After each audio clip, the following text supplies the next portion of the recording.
Driven Out in Numbers by This Is The Kit was that song there, and that was off their album Moonshine Freeze. You're on 2SCR 107.3, listening to The Daily. My name is James Hill, and coming up next we'll be talking with the eVestigator, Simon Smith, about two recently discovered bugs in the hardware of most phones and laptops. But until then, this is your place to be, and we're going to be, 2SCR is your place to be, I should say, and we're going to be hearing from Scabs with Paul this week. Great new sounding music, so definitely stay tuned. This is your place to be. 107.3 2SCR. I hope your Monday's going very, very well, whether you're back in the grind at work or still living it up on holidays. I'm sure the hot, muggy weather in Sydney right now isn't going to keep you down. Coming up in about 10 minutes at 9:45, we're going to be talking to an eVestigator about how phones and laptops are objects that actually have these bugs that we've only just recently found in them. And Simon Smith will be joining us to talk about that. Before that, though, we're going to be listening to some Yaej. After that is the song. Still dubbing by Dub Specialists there off their album Studio One Supreme, Maximum 70s and 80s. You're on 2SCR 107.3. My name's James Hill and you are listening to The Daily. Now we're about to speak to an eVestigator, Simon Smith, because we love using our phones and devices, but it seems the processor used to run them may have some serious security flaws. And as a result, hackers can take advantage of these bugs to do serious damage to you and your devices, such as stealing your information stored on the hard drive. So what can we do about these bugs? Spectre and Meltdown. And to discuss more, we're speaking to the eVestigator, Simon Smith, for more. Good morning, Simon. Good morning. How are you going today? Very well. Thank you so much for joining us this morning. I guess I'll just ask the first basic question, which is, these bugs have been present on CPUs found in most devices since the mid-90s. How haven't they been discovered until recently? Well, that's actually quite a good question, and I think it's because of the complexity of it. It's quite a hard thing to detect, and a lot of these CPU manufacturers never really realised that people would come to find these bugs. It's something that is so low level and so complex. It's almost like inventing something that looked good at the time, but you never really think, like the Y2K bug, you don't really think ahead that far and think that, if we build a date that it can only satisfy this many digits, what's going to happen after year 2000? So I don't think they thought ahead that far when they built it. Yeah, right. Bit of a scary thought sometimes. Yeah. So which processors and devices are mainly affected by this? Well, the winner is AMD, but they're still affected somewhat. It's a bit sketchy as to who's owning up at the moment, really. AMD are the ones that are least affected.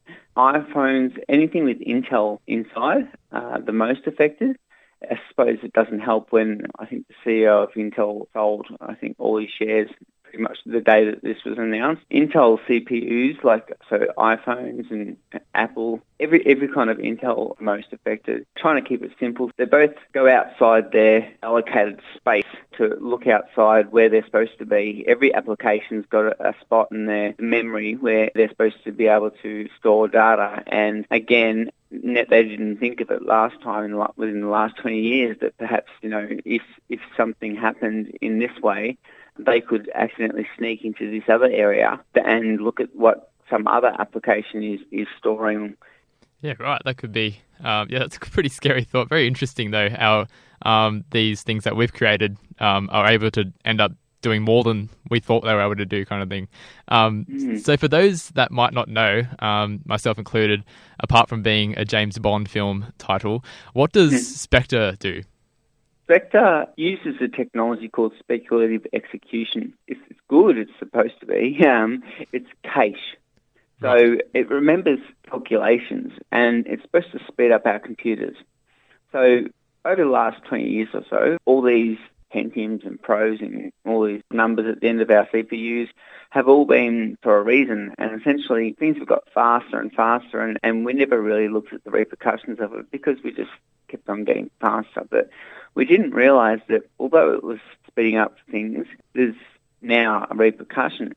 So because we've been caching things, we haven't realised that we're storing this cache in an area that is compromisable. So it makes sense, really. Like, if we're doing computational storage and we're actually calculating things that are constantly having to draw upon all the time, and to go back there, it's faster to go back. Like, if we're working with spreadsheets and we're always doing algebra or a certain type of mathematical formula, it's going to be faster because the CPU learns to do mathematics a certain way. So it just says, all right, well, you know what, I'm going to do it this way, this time, all the time. And it basically caches the method that it uses and it puts it into the CPU's memory. So it basically puts essentially a learning method into its memory. So that's what speculative execution is. It's sort of like a guessing method. And people have programmed applications to use that memory for other things like passwords and for formulas. Right. And that's they didn't realize that was actually vulnerable memory. Well, on the same line of questioning, what is Meltdown? What does Meltdown do? Well, the difference with Meltdown is that it's looking at the kernel's memory. We're not talking about KFC here, but we're talking about the computer, and that's when it comes a bit more dangerous. Every time you press a key on your keyboard, you're only typing something, and you think it's finished when you finish typing. But when you're that low level, every keystroke you press, when you do things a second time around, things are a lot faster. Meltdown looks at things on a system-based level. That's a real concern because that's not just looking at the application like Internet Explorer. That's looking at the whole system. So that's where the real danger comes in, where somebody who's using, say, Linux on a shared server could potentially hack into a Windows system of a completely different user who's on a virtual private server on the same server, but basically on a completely different instance, for instance, or an Excel macro can be a virus that can actually read the password of your open QuickBooks. Yeah, right. So it goes outside of its isolated space, and it's a scary thought because now with virtualization and with people storing multiple servers on the one server with virtual private servers, you could potentially have a look at the passwords or the details of the cache of other particular applications. And that's why AMD and some software versions and some software packages are sort of a little bit more safer than others because they run in isolated execution, but Meltdown can actually go outside of that execution and attack the kernel cache, if that makes sense. Yeah. of the whole kernel, essentially. So, and if you can do that, you can think of the damage. I mean, if you can go into the whole sort of computer and say, oh, I want to have a look at this memory over here, it's almost like ransomware. Essentially, you could almost sort of like go into BIOS and make it so it doesn't boot up ever again. Yeah, right. It's only occurring to me now is like lots and lots of factors to these different software applications really that just affect the way you use a computer. What have the companies whose products are affected by these bugs? What have they done to remedy it? This is where it's good where you've got one manufacturer and where you'd be counting your lucky stars, like with Apple, because you're going to get an update. With Android, even though Android are very good at their updates, you've got, 10,000 manufacturers or so that have to get that update through their versions, and that they do believe that they can actually get an update through software, which to me is interesting, considering it's a hardware failure essentially. And that's where everybody's complaining about the speed issues that are going to cause from this, which from my research, and it's all very fresh as well, I'm looking at it and from the news, but they say that it doesn't actually make that much of a difference in testing at the moment. They have noticed some disk speed difference, but not much processing difference.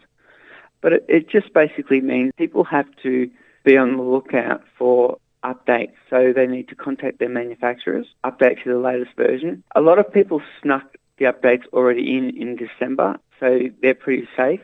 There's going to be, certainly on our website, and I'm sure the media's going to be into promoting the updates on who's got what out there. I think Microsoft Internet Explorer and Safari, they're already working on or have issued updates. Apple, I think, have announced they're going to be implementing it in the next iOS version, and a lot of them are doing it through their browsers because that's, ultimately the most dangerous point where someone's going to get a virus from if somebody writes something. Yeah, on the internet. Yeah, so it is a concern, though, because everybody carries a mobile phone, and their smartphones, and everybody uses the internet. People don't realise that ARM and Intel, these chipsets, are even in devices these days as well. Chromebooks are also affected. They're not affecting Chromecast, but certainly Chromebooks. People have to contact their manufacturers. But the most thing that I don't think people need to fuss or stress at the moment, because that's good. I have not heard or seen anybody who's actually capable of exploiting this. Right. I think somebody did a test, and in JavaScript they were able to make something. It's very low-level machine code and very difficult to exploit. I'd say it'd be very hard for somebody now knowing about this to get something commercial out there. And they've already started fixing the bugs at CPU level and already dispatched in December the fixes for a lot of the manufacturers anyway. So, okay. I think people are going to be fine. It's just a matter of don't close your eyes. Just keep your eyes open and wait for that next update to come out. Yeah, check with your manufacturer and look for those updates. Yeah, definitely. Thank you so much, Simon, for joining us. We're just coming up to the news, so we could talk all day about this stuff, but we'll have to cut you short there. Thank you so much for joining us this morning. Well, I hope I've helped you out a little bit, and you'll be fine. You heard it first here on 2SCR. Thank you so much, Simon. Welcome. You're on the Daily on 2SCR 107.3. My name's James Hill. It's about 30 seconds until the news, but until then, I'm just going to play a little bit of music just to take you there. This one is 12 Carnival Horns.